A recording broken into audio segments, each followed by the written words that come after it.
새정치민주연합 박영선 원내대표가 원내대표라는 짐을 내려놓으려 한다며 사의를 표명했습니다. 또 협상 과정에서 받은 비난들에 대해 다시 한번 용서를 구한다고 밝혔습니다. 국회로 가보겠습니다. 박조은 기자. 네, 국회입니다. 네, 박영선 원내대표가 조금 전에 사의를 표명했다고요? 네, 그렇습니다. 박영선 원내대표가 조금 전 사퇴 입장문을 보도자료 형식으로 배포했습니다. 박영선 원내대표는 사퇴 입장문에서 이제 원내대표직이라는 이 짐을 내려놓으려 한다면서 책임이란 단어에 묶여서 소신도 체면도 자존심도 버리고 걸어온 힘든 시간이었다고 소회를 밝혔습니다. 다만 이 다행이라고 여기는 것은 세월호 유가족들께서 매우 미흡하지만 작은 매듭이라도 짚고 떠나는 것이라면서 세월호법 처리를 당부했습니다. 특히 세월호 참사 진상조사를 위한 조사위원회는 가능한 빨리 출범해야 한다고 사퇴 입장문에서 강조했습니다. 박영선 원내대표는 이 입장문에서 안 되는 일을 되는 것처럼 포장해서 시간을 지체시키는 것은 진실의 증거들이 사라지는 것을 뻔히 알면서 그냥 바라보는 것이었다면서 일각에서 이 세월호법 미완의 협상 비판에 대한 입장을 밝혔습니다. 그러니까 세월호법이 미흡하더라도 일단락을 짓는 것이 더 중요했다고 그런 부분을 설명한 겁니다. 지난 세월호법 협상 과정에서 박영선 원내대표가 그동안 받았던 여러 비판들에 대한 입장도 내놨는데요.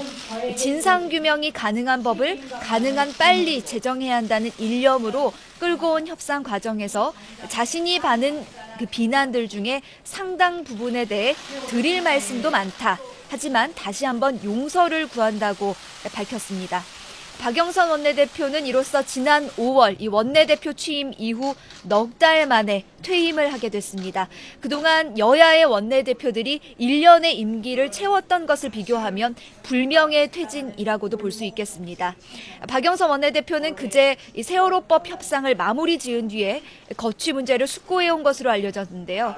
어제 저녁 당내 의원 전체에게 이메일을 돌리고 문희상 비대위원장을 직접 만나 입장을 밝힌 것으로 알려졌습니다. 앞서 박영선 원내대표는 지난달 비대위원장 문제로 당무를 거부했다 복귀하면서 세월호법 협상이 일단락되면은 이 직에서 물러나겠다 약속을 했습니다. 다만 언제 그 원내대표직에서 물러날지가 막판 변수였는데요. 아시다시피 이 세월호법이 미완의 협상으로 그치면서 이달 말 법이 실제 제정될 때까지 원내대표직을 유지하면서 협상을 이어가야 한다는 주장이 있었습니다.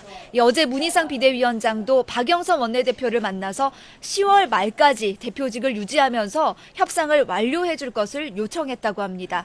특히 이 협상의 파트너죠. 새누리당 이완구 원내대표도 법 제정이 완료될 때까지 박영선 원내대표가 함께 일을 해줬으면 한다고 야당의 비대위원들에게 일일이 전화를 걸어서 요청을 하는 등 박 원내대표에게 힘을 실어줬는데요.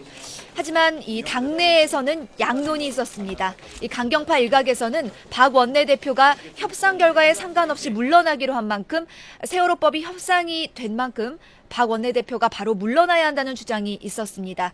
결국 어제 그리고 그제와 어제 이틀 동안의 고심 끝에 박영선 원내대표가 원내대표직에서 물러나기로 최종 결론을 지었습니다. 지금까지 국회에서 YTN 박조은입니다.